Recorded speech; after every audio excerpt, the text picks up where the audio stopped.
Hey, thanks for joining me. Today I am going to show off some of my old printed comic book works that are years and years old. Um, Before we get into it, I know people are going to mention this. If you look at my hands, you'll see I'm kind of covered in this is spray paint. I was at work and a can exploded when I was on a forklift, and I had to pick it up and throw it off the forklift, and it got on my hand, and I have scrubbed my hands like 5 times. I don't have anything to get this off my hands, so I got to get something better. But just in case anybody's watching this and wondering what the hell kind of toxic Avenger shit is going on over here, it's just spray paint stuck on my hands. It's been here for about 12 hours at this point. So anyway, lighten up with the critiques on the what the hell's wrong with your dirty hands, Rob. I'm a working man here, and I got spray paint on my hands. Anyway, that aside, I've got these books here. These are all things that have my printed comic art in them, little stories, and I thought that I'd show them off. What kind of also got me thinking about doing this is while I was digging through my storage shed and all my comics and looking at stuff, I've got just boxes and boxes of old art everywhere. And this one right here crossed my path. And this is one of my oldest drawings with some of my original characters. And I didn't date this thing here. I'm really bad at that, especially when I was younger. I didn't put dates on them. But I'm going to say I was probably 14, 15 years old, something like that. And these were my original characters. These three at the bottom are the primary ones. This top guy was a guy I was kind of flirting with for a minute to kind of have a strong guy on the team, the Colossus of the group. But he never actually stayed in terms of a character that I had anything to say or anything that was kind of interesting. This is just kind of a one-time thing, this drawing. But yeah, I had these characters and ran across this drawing, and it's one of those nostalgic things for me. These characters, when I was just a young guy, young artist, just a young teenager, reading the books of the era of the early '90s, is where this was the time frame when I was drawing these characters and coming up with my own creations and thinking they were so cool. This guy over here, he's basically a combination of the Punisher and Wolverine. His name is Tiger, spelled with a Y, as you can see I put right there.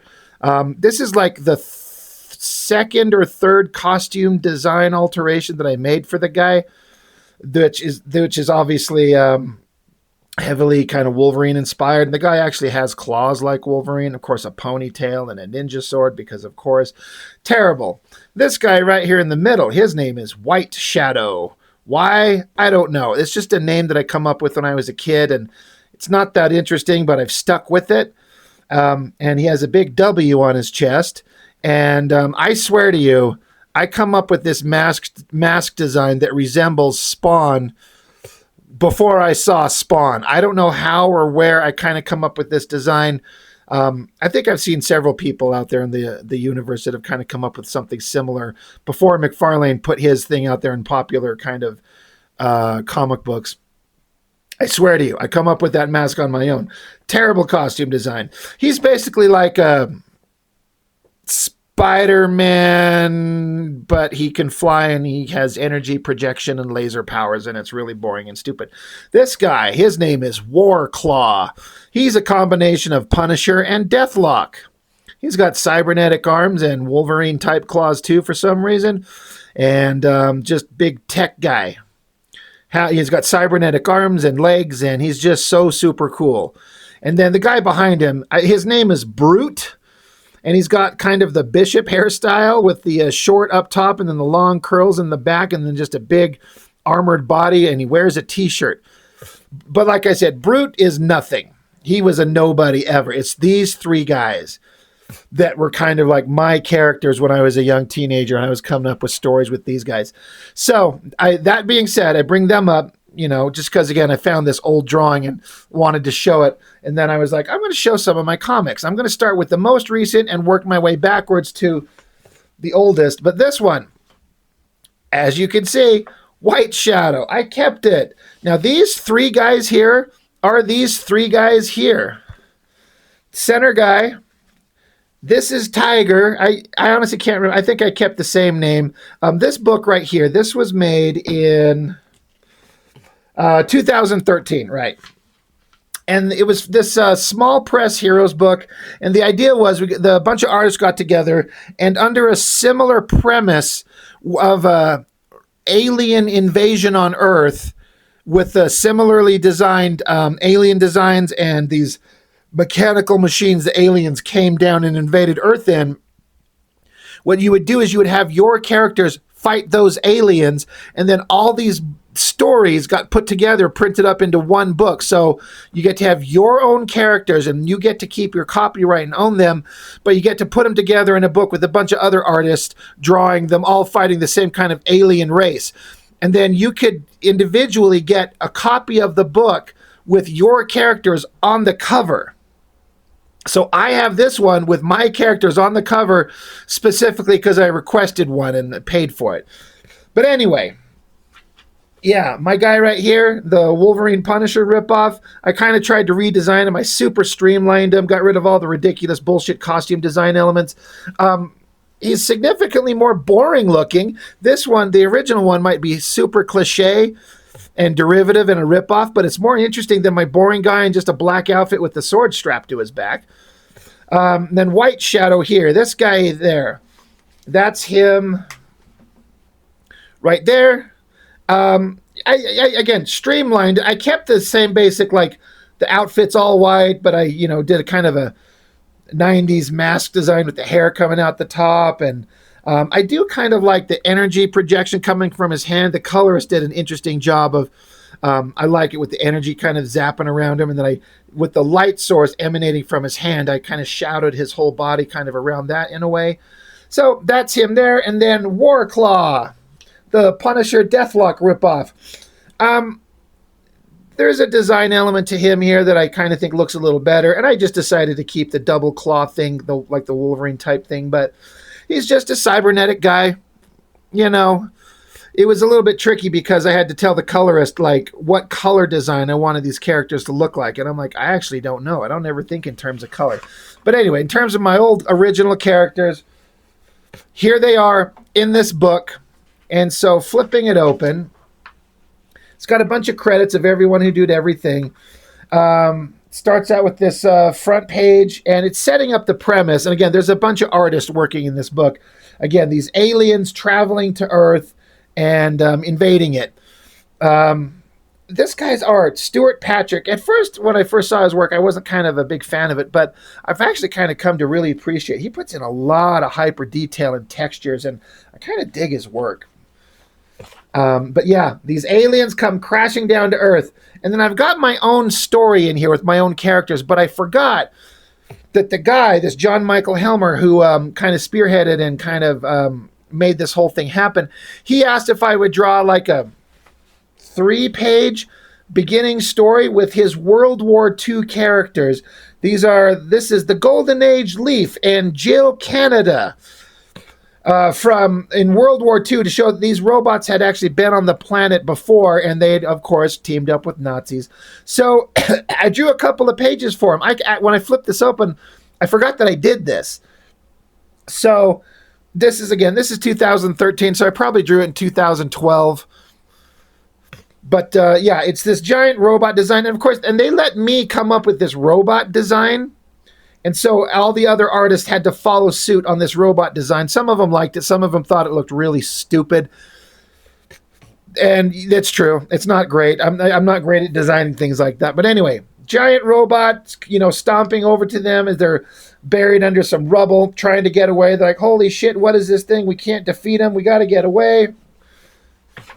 So giant robot smashes its arm down as they jump away. The guy starts shooting it with his machine gun, doesn't do anything. Girl takes a grenade, throws it at him, blows up nearby. But the machine is just unstoppable, so guy and girl go running towards this building in the background. Machine keeps chugging along after them. They get up to the wall, and the giant monster shoots these laser blasts. They just duck out of the way. The building erupts, collapses, and then a bunch of rubble and debris fall on top of the robot, and they're like, holy crap, that was terrible. This machine is a horrible, monstrous thing, but we defeated it. Where did it come from? And then I forgot that there was also this ending splash page with the guy and the girl. But again, they're set in World War II. And then this guy's like the grandson of the guy. And he's coming from the future saying, we need your help. These aliens are invading our modern day world. And I need you to help save the future. And again, I forgot that I did all of this. At the time, I was heavily inspired by Stuart Immonen. I can see it, but this was me in 2013 trying my damnedest to do the best that I could do. Some of the stuff in this is kind of interesting, but it's mostly just terrible. It was hard to cram a bunch of action scenes in a couple of pages. But anyway, so that was the first little bit that I was asked to do by the kind of the guy who spearheads this thing, to draw his characters in World War II to get them into the future. And then now we get some other stories from other artists. This is that Stuart Patrick guy. Like I said, at first I kind of wasn't a big fan of his work, but I've kind of grown to like it. It's pretty interesting. He puts in a lot of work. Some other guys, somebody doing some digital work that I really feel like they're not seeing what they're making. It's fuzzy and faded and unclear, and I don't think it looks good at all. This whole thing, they're just trying to rely too much on computer effects and shit and photo manipulation and digital drawing in a way that looks terrible. I mean, I'm not trying to be disrespectful to the guy, but it doesn't look good. This one I like because this is my brother Johnny. He did this one. He's got his own character, Kyle Seals. He's a super awesome secret agent guy that's tied to all kinds of supernatural things in the world, and he bangs hot chicks, and he rides cool motorcycles, and he wears a backwards hat, and he's awesome. And my brother wrote and drew this whole thing. So, his character goes running in on a motorcycle, and then it just cuts to... he's like, I'm going to do all this cool shit. I'm going to go save the world from these aliens. And then it cuts to now he's in a bar because he's saying, yeah, I had an epic fight with the aliens and it's over and now I'm at a bar. So we just kind of skip by it. And then he's got this funny story with this alien coming along that gets out of the big round robotic machine and it comes into the bar to track him down. And there's some funny dialogue going on through here. My brother actually writes a pretty funny story. I had a good chuckle at it. But then the guy ends up just shooting the alien in the face and taking off to go kick some more ass. I actually really thought it was a really funny story. But again, more stories here with other artists doing different things. I don't know how this one fits into the aliens invading the world thing, but whatever, it's in there. There's some hot girl fighting giant robot things. But then, right here on this page, we get to my characters. And again, there's this guy right here, which is, again, this guy here, the character Tiger. He is the first character I ever created. And I keep thinking like I should do something with him, but honestly, I have nothing to say about him. He's not a character. He's just a kind of a physical stand-in for the things I liked at the time. Again, that would be Wolverine and Punisher. And that's who he was. And I had no characterization to give. Now, I've sat here and tried to think about a way to give him characterization, but I just don't have anything to say about any of these guys. So I keep trying to think of ways to kind of revisit them in my own works now, just because. I mean, why not? But I don't have anything to do. But in this book, I had the opportunity to put them on a printed page for the first and probably only time. So I did. I gave him a whole name. Like an actual name. He never had a name before. But yeah, I got my guy fighting against these robotic things. So what I did is I have 4 pages, and each page is each individual character fighting the robot. So there he is looking tough. I have my character whisking away some civilians to get them to safety, including a tubby version of myself. I mean, tubby is just what I am anyway, but that guy in the middle, I sort of drew him to make him look like me. So my own character is rescuing me. But giant robots coming, and our hero has to look powerful and stoic, and he jumps in the air with his samurai sword and chops its arm off, and he's like, I'm a super badass, and I'm going to go kick every alien's ass that I can find, because my hero is such an epic badass, right? Because they always are. Then I get into the Warclaw character. Again, the guy right here, this version of him, He's just Deathlock and Punisher combined. He's just there shooting, blowing monsters away, being an epic badass. And then we get into the heroic, the more traditional superhero, the White Shadow character. Just floating in the air, shooting lasers, blowing away bad guys. And all the text that I'm writing in this is just terrible. It's just the most boring shit. Just about how heroic they are and how they're going to hold the line and they're going to kick everyone's ass. And then my final page, the characters kind of gathered together amidst the destruction. You get an epic silhouette as they look at the sun about how they're going to, it says, "We are warriors, let the battle be joined." Oh, it's so epic. So terrible.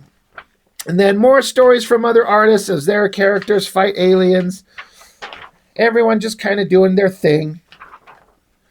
And there is one more thing left in here that I forgot that I had a hand in, because it kind of culminates with a lot of the characters getting together for their final assault on the alien mothership.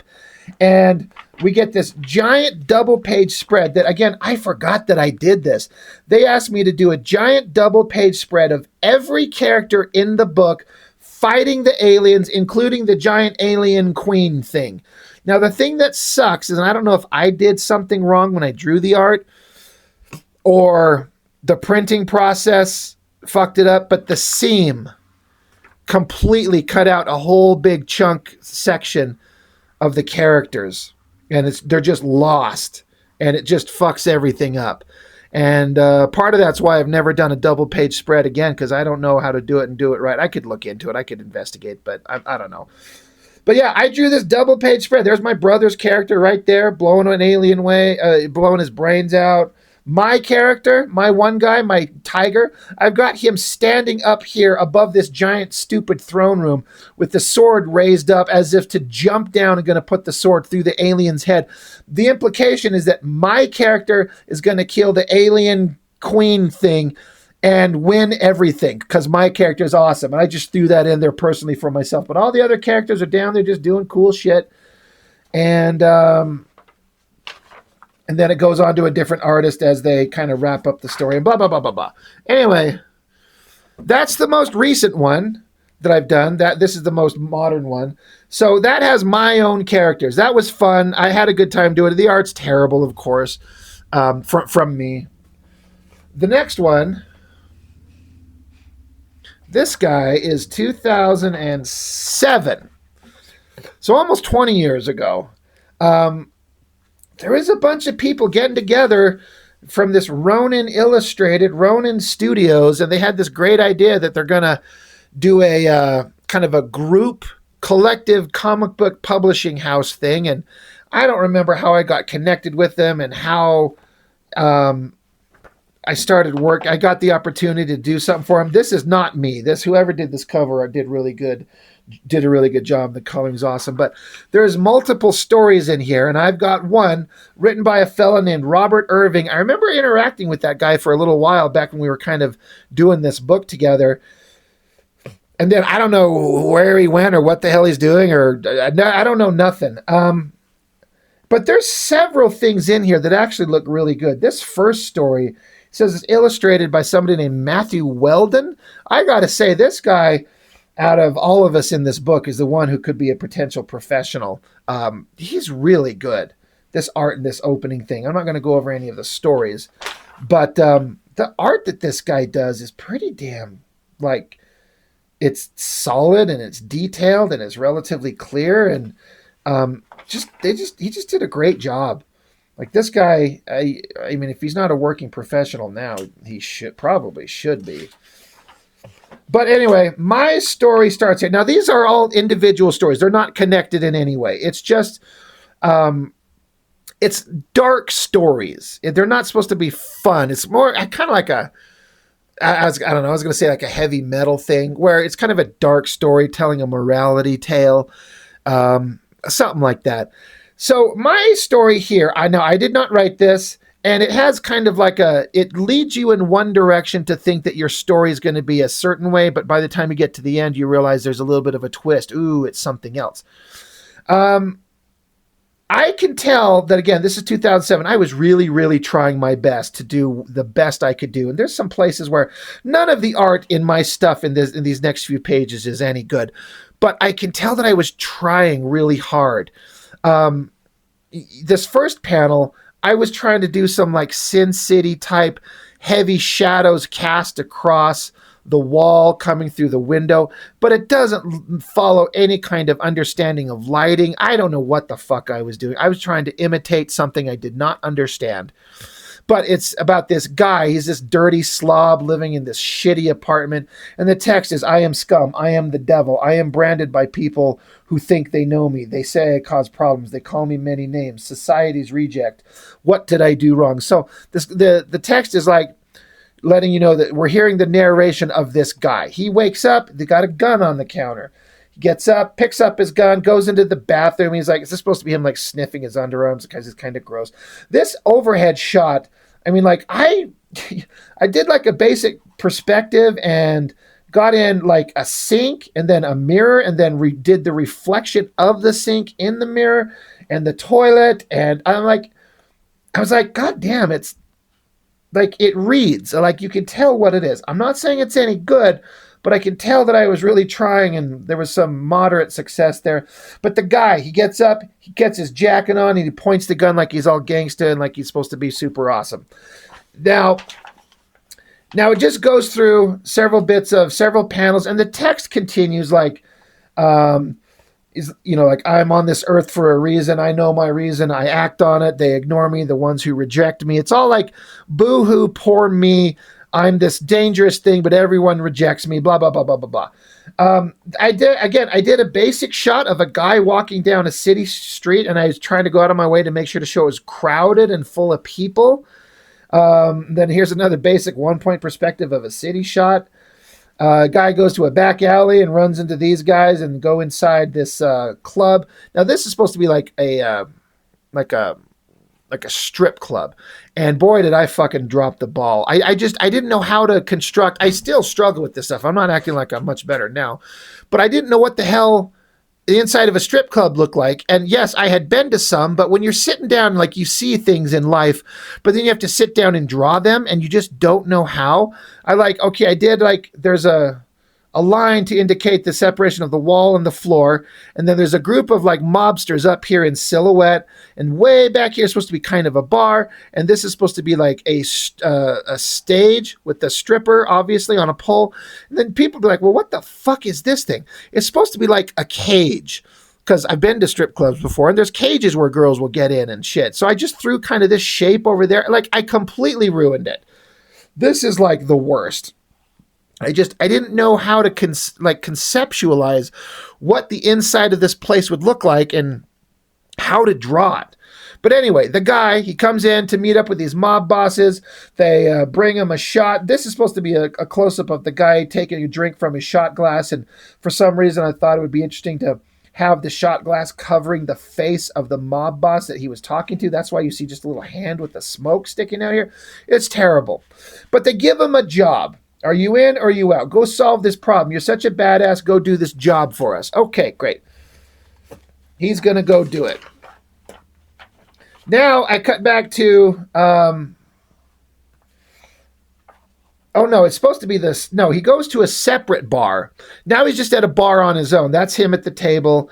And again, I was trying to conceptualize how to draw the insides of a bar. And so I thought, well, if I like just clutter it with people all over the place, I can hide more of the background to draw, which is sometimes kind of a way to get out of a scene, without having to show how much of a sucky artist you are. But he takes a shot. It says, I get loaded. And then he shows him loading his gun, racks it, puts a bullet in it.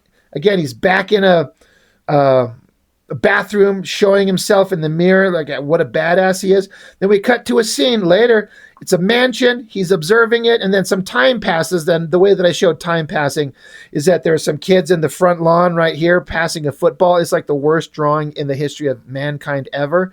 And then there's a guy out front washing his car is what it is. And then I had no technical ability and extremely limited computer access. So I just drew the same scene, and then I went and I just kind of erased the guy and the car and the kids, and you could see where I cut them out of here to show that time has passed. Now it's later on in the day. So now our guy is inside the house. He shoots somebody, multiple somebodies, presumably the entire family, and now he's running to get away. And again, there's still text all over the place. It's like, am I responsible for my actions, for every sin? How far does the blame go? Society, the law, the people that use me. I am merely a puppet, a tool to be used. You're like, all right, this guy's kind of a pompous dummy. But he's running away. He leaps over a fence into the neighborhood yards. The cops are chasing after him. He's hiding, but he freaks out. He's sweating and freaked out over everything he just did, this guy, this criminal guy. So he's walking along, and it shows him walking through a park, and the point in the script was to show that there's a playground in the background. But the guy tosses his gun to the ground as if to say he's giving up this way of life after he went and murdered a bunch of people. So yeah, there he is, takes his gun, tosses it away, but then soon enough, he's captured by the cops. Again, this was another hard scene to draw where it's a background city shot and then cars. I hate drawing cars and then drawing cops in kind of proper perspective where they're throwing them over the hood. It completely sucks. And then they're putting him in the back of the car, and then he's got a silhouette shot of the guy kind of lamenting, his actions. But then the twist on the story is that later on at the playground, kids are there playing, and one of the kids finds the gun, and they're like, holy crap, look at it. It's a gun. It's so cool. And basically the twist on the story is that the narration was never from the guy. It was from the gun. The gun, not that the gun was sentient, but it's just kind of like giving it kind of meaning and purpose to kind of be like, the person wasn't the star of the show, and what is the gun's role in society? I'm just a tool. People use me, but it's how you use me and where you use me and how you take care of it that matters, blah, blah, blah, blah, blah. The whole story was told from the perspective of a kid, and then a kid finds the gun, and what the hell is going to happen now, and is it going to be terrible? This was hard because I had to draw pictures of kids, and I'd never attempted to draw kids before, and it's hard. And that's the story that I drew for that one. And then there's other stories in this book, and there's a lot of good stuff. There's a lot of interesting stuff in this book. There's an interesting one where part of an initiation ritual for these kids is where they bring this guy in here and they get him drunk and high and drugged up and have him fuck a hot girl. And you find out after the fact that when they got him high and drunk and on drugs and everything like that, the girl he was fucking was actually a dead corpse. And then the guy ends up just killing himself later when he found out he fucked a dead body. Yeah, that's the kind of stuff that they're doing. So that was that one. But this one right here, this guy, this is probably the worst of them all, but it is one of the more precious things to me because this is the first time my art was ever printed in anything. And I live here in Utah, and there was this local guy who was just kind of to get local talent and print up comics. And I somehow got connected with him, and he agreed to print a short, 8-page story of mine in here. Now, this is not my art on the cover.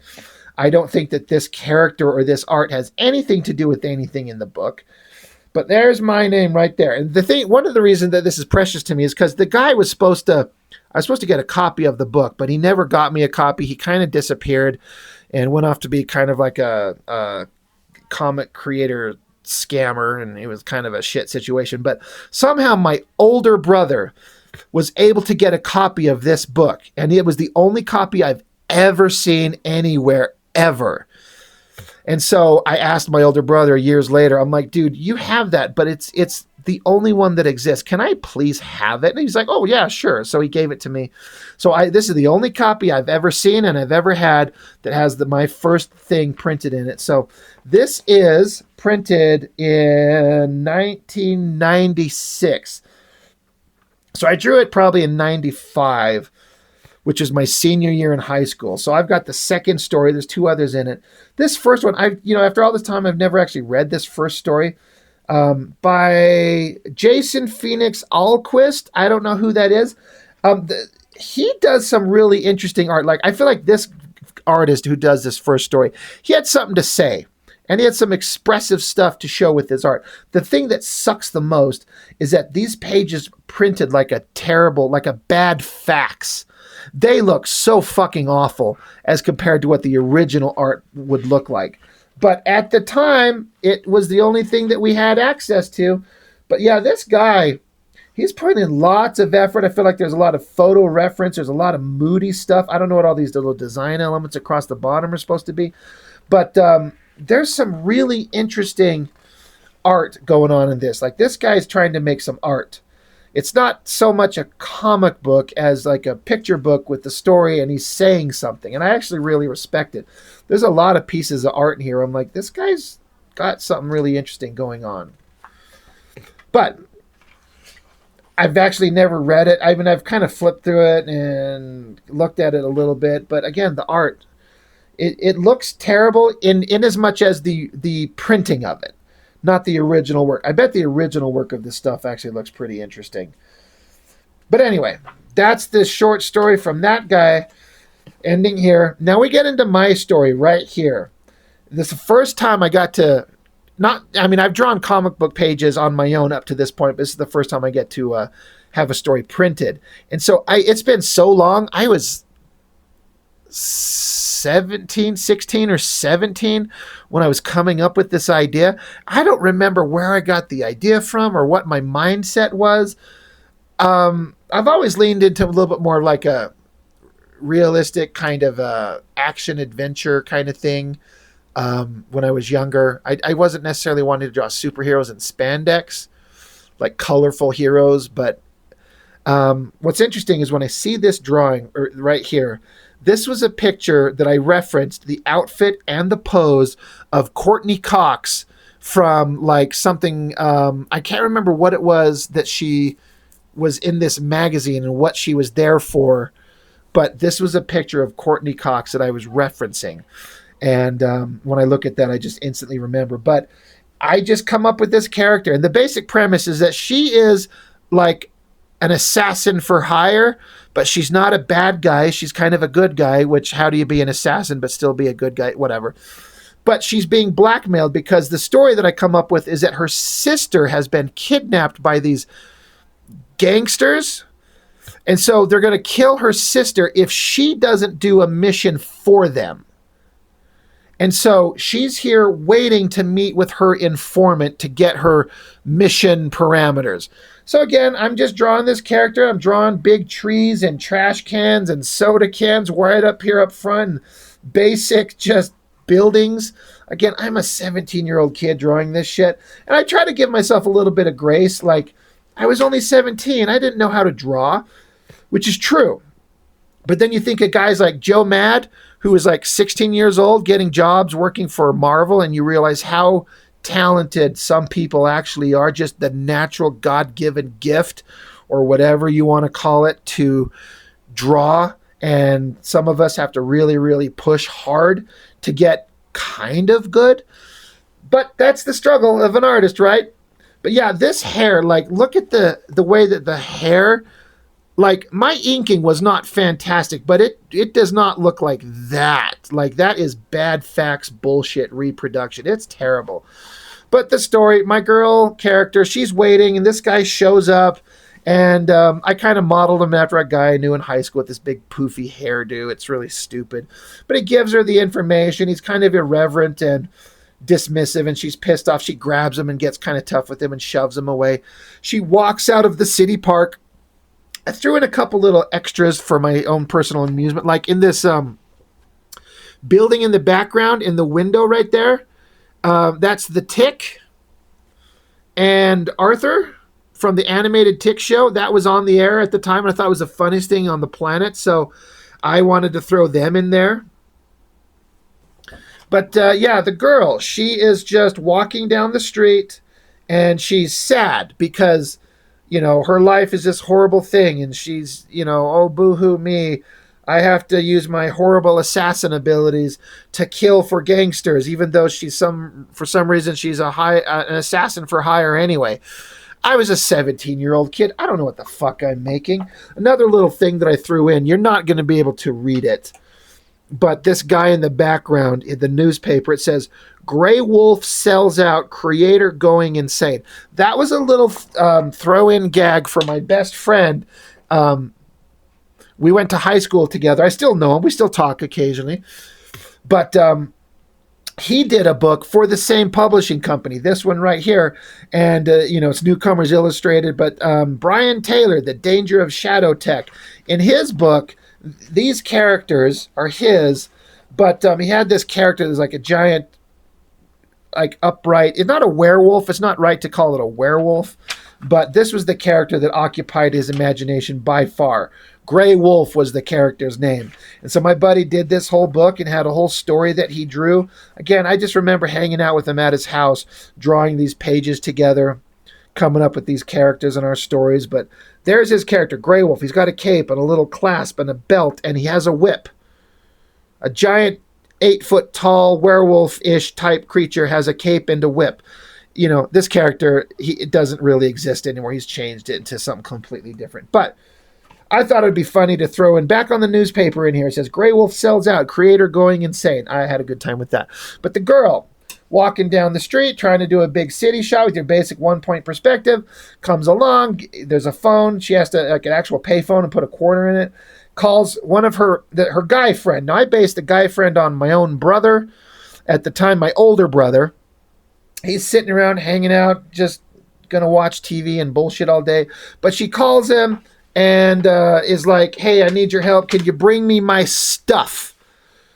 Again, this is, 17-year-old me trying to find a reason to get these characters to interact together. God, I look at this art, and I could tell that I was just super inspired or influenced by Joe Quesada at the time. I don't know if anyone's going to see it, but kind of the way I'm doing some of these heavy shadows and these cross-hatching lines, I was trying to do a Joe Quesada thing, even though Jim Lee was my god at the time. I was really into Quesada's work on X Factor. But yeah, he gets a phone call and, hey, could you bring me my stuff? And blah, blah, blah, blah. He's like, sure, but this life you lead, it's terrible. It's going to get you killed one of these days. She's like, I just need your help. He's like, all right, fine. So sometime later that day, she's up on the roof of a building just with the breeze blowing through her hair. And then she looks behind her, and there he is. He brought what's obviously a sword and a bag of stuff. And she's like, oh, thanks for bringing me my gear. And he's like, I know, I'm just the coolest guy in the history of the planet. She's like, all right, turn your back while I change. He's like, oh, of course, but it's boring. When are you going to let me watch you change? So I have this shot of her kind of getting into her little outfit. The one drawing that I kind of, sort of, almost kind of like, and of course it's the drawing of her tits, but I kind of like the way that the lighting kind of come through on here. And honestly, I probably ripped it off or like looked at someone else's art. But I'm not saying it's great, but I kind of like the way that the cross-hatching and kind of the light source and the shadows and the gray tones kind of worked there. Kind of works. But anyway, she changes into this outfit, and then we get the cool shot of her standing there in this stupid outfit that I designed with, of course, a bare midriff. It's, again, 17-year-old me trying to come up with something. I don't know shit. I didn't know anything about life. But she's like, anyway, she's got her outfit on. He's like, are you sure? I can't help you. She pulls her hair back into a ponytail and takes her sword. And she's like, no, there's nothing you can do. I'm stuck in this life. This is the world I'm trapped in. So then she takes and opens her sword, kind of the traditional, pulls the sword out, looks at it. And she's like, thanks for your help. And he's like, be careful. So he takes off, and she just stands there about to go on her mission. She can't fail. She has to save her sister from these horrible bad guys. The end. The end of the story. I can't remember where or why I got the idea to come up with these silly stories. I mean, it's something that a 17-year-old kid who's been spending, the previous 8 years reading, Marvel comics, and God, this is Image Comics had been out, so I was reading Image stuff. So I'm just trying to approximate the best version of what I could come up with as a kid. Anyway, that's it. Those are just some of my own silly books, or portions that I have, books where I have portions of stories inside them that are just kind of fun things where I get to utilize my own characters and try to do as good as I can do. And it's all kind of terrible, but we're all working and trying to get better. So I highly encourage anybody, if you make comics, just if you ever get discouraged, just keep going, keep making your books, guys. you'll feel better with yourself having made it, even if it's not as good as you want it to be. You'll feel better having actually done it, and then you just keep going and you get better and better the more you go. Just make your art. Time's a wasted. Tomorrow's not promised, right? So let's get making comics, and you can look back on it later and go, wow, that kind of sucked, but boy, was I having fun. It was a good time. So anyway, that's all I got for now. I thought this would be like a 20-minute video, but here we are, almost 40 minutes, because I ramble on. Anyway, that's all I got. Thank you for watching. I really appreciate it. I'll see you next time.